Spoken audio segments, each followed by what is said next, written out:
The environmental storytelling throughout the whole of the Final Fantasy series has always been top-notch, and today we're going to look more closely at an aspect of Final Fantasy VII's world building which is particularly revealing. Buckle up, lads, we're talking bedspreads. We'll start by looking at the bedspreads of Midgar, a window into the lives of the people of the slums. Life beneath the plate is hard, and we see that from the first time we're allowed into the houses in Sector 7. For the most part, the bedding here is utilitarian in nature, mismatched and thrown together from whatever people could get their hands on, perhaps even patched together from bits of other bedspreads. There are no soft duvets or comforters here, it's coarse blankets all the way, none of which match their fellows even within the same room. The closest thing we get to a bit of character is a striped quilt in Johnny's room, no doubt given to him by what remake shows us are his doting parents who'd never let their darling boy sleep under a rough wool blanket. Wall Market fares a little better, though this is likely a commercial decision to justify charging higher rates to visitors from the upper plate, rather than an indication of the economic status of the residents themselves. And the least said about this room, the better. However, there's one exception to the general state of affairs in the slums: Aerith's house. It's awfully nice for a house in the slums, and she seems to have some pretty fancy bedding as well. It's clear with one look that this is not a house of deprivation and struggle. Free from the oppressive confines of the Undercity, we arrive at Kham, where residents appear to be enjoying a significantly better quality of life. Fresh air, clean water, and neat bedspreads that actually match. We see brighter colours and even patterns starting to appear.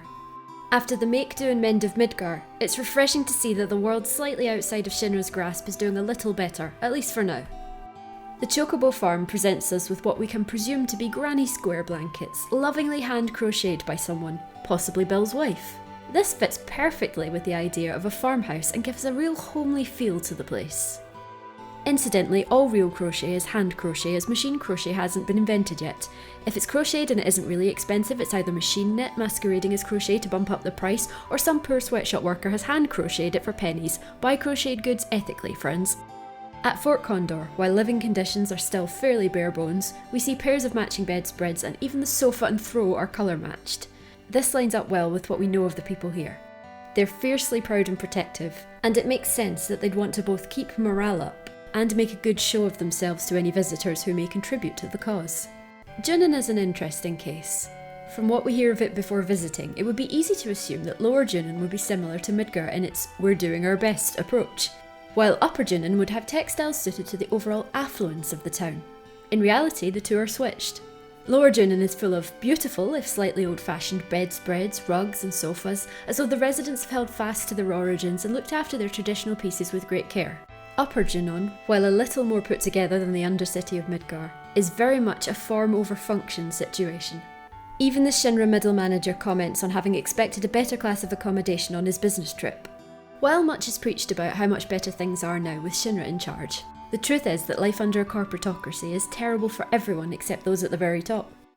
Costa del Sol's offerings aren't anything spectacular. Nice enough that tourists won't leave a bad review, but not much to write home about. They get the job done. But just beyond the mountain, North Corel sees us returning to the patchwork piecemeal of a town that is struggling. In the wake of the destruction wrought by Shinra, it's a miracle they can offer you a bed at all, so it's no wonder that even the inn has a blanket that's undergone multiple repairs. North Corel's position between two of the more affluent locations only serves to highlight the despair of their situation. Gongaga features several unique styles not seen anywhere else. From intricate patterns to an actual tiger skin, this town looks and feels worlds away from the overbearing influence of Shinra, but the shadow of the ruined reactor looms large on the horizon. In Nibelheim too, we see complex detailing unique to the area, coupled with quaint older designs, the like of which are present in Rocket Town as well. That Shinra's reach should extend worldwide, yet fail to snuff out the myriad fascinating and disparate cultures. In Wutai, we see traditional Wutaian design across all of the buildings and textiles. Is this by choice, or, as mentioned in-game, is this part of the necessity of being a tourist trap since the end of the war? Either way, their designs retain that sense of history and tradition. Finally, Icicle Inn brings us the final set of bedspreads, along with roaring fires and cosy rugs. There's a sense of coming in from the cold and revelling in the warmth, far, far away from corporate interference. And there you have it, a deep dive into what this one aspect of environmental storytelling manages to convey about the world of Final Fantasy VII. For those of you who are looking at the date of this video and still waiting for the punchline, there isn't one. This genuinely was an entire video about bedspreads, environment design, and the evils of corporatocracy. If you enjoyed the video, or even if you just made it to the end in search of the April Fool's joke, consider clicking like, subscribing, and or leaving a comment telling me what you feel you've learned.